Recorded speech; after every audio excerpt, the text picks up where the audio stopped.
కర్నూలు జిల్లాలోని కౌతాలం మండల కేంద్రంలోని జిల్లా పరిషత్ ఉన్నత పాఠశాలలో శివరాత్రి సెలవు రోజు మధ్యాహ్న భోజన పథకానికి సంబంధించి బియ్యం అక్రమంగా తరలింపుపై వచ్చిన ఆరోపణల నేపథ్యంలో మండల విద్యాశాఖ అధికారి శోభారాణి స్పందించారు. ఈ విషయంపై వన్ టీవీ న్యూస్లో ప్రచురితమైన ప్రత్యేక కథనం నేపథ్యంలో జిల్లా కలెక్టర్ ఆదేశాల మేరకు ఎంఈఓ పాఠశాలను సందర్శించారు. పాఠశాలలో నిల్వ ఉన్న బియ్యాన్ని పరిశీలించి పాత స్టాక్ ఎంత, కొత్త స్టాక్ ఎంత అనే వివరాలు నమోదు చేసి సమగ్ర నివేదికను జిల్లా విద్యాశాఖ అధికారులకు పంపినట్లు తెలిపారు. ఈ వ్యవహారంపై సంబంధిత హెడ్ మాస్టర్ సుధాకర్ పై తదుపరి చర్యలను ఉన్నతాధికారులు నిర్ణయిస్తారని ఎంఈఓ వెల్లడించారు.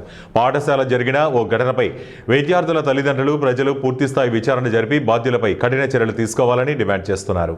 దీనికి సంబంధించి ఉన్నత అధికారుల ఆదేశాల మేరకు నేను కౌతాలం మండలంలో ఉన్నటువంటి జెడ్పీహెచ్ఎస్ ఉన్నత పాఠశాలను సందర్శించడం జరిగింది 17వ తారీఖున. అక్కడ బియ్యానికి సంబంధించినటువంటి ఫోర్ ఫ్రైడ్ రైస్ మరియు ఫైన్ రైస్ను రెండింటినీ కూడా నేను తనిఖీ చేసి అవన్నీ కూడా మన స్టాక్ రిజిస్టర్ అనుగుణంగా ఉన్నాయా లేదా, ఏవైనా హెచ్చుతగ్గులు ఉన్నాయా అనేటువంటి విషయాన్ని అన్నిటినీ పరిశీలించి నేను ఒక నివేదికను తయారు చేసి డిఓ గారికి పంపటం జరిగింది. దీన్ని అనుసరించి హెచ్ఎం గారి పైన చర్యలు తీసుకోబడతాయి అని మీకు తెలియజేస్తున్నాను. వరకు నాకు వెళ్ళింది, తదుపరి చర్యలు తీసుకోబడతాయి.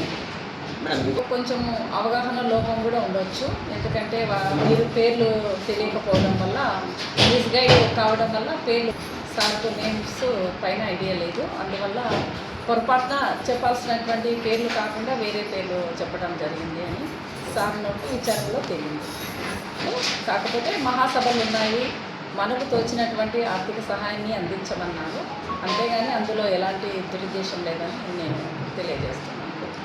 అంటే సారు ఒకవేళ అది తను తప్పు చేయలేదు, నేను కరెక్ట్గా ఉన్నాను అనేటువంటి ఉద్దేశంతో ఇచ్చిండొచ్చు.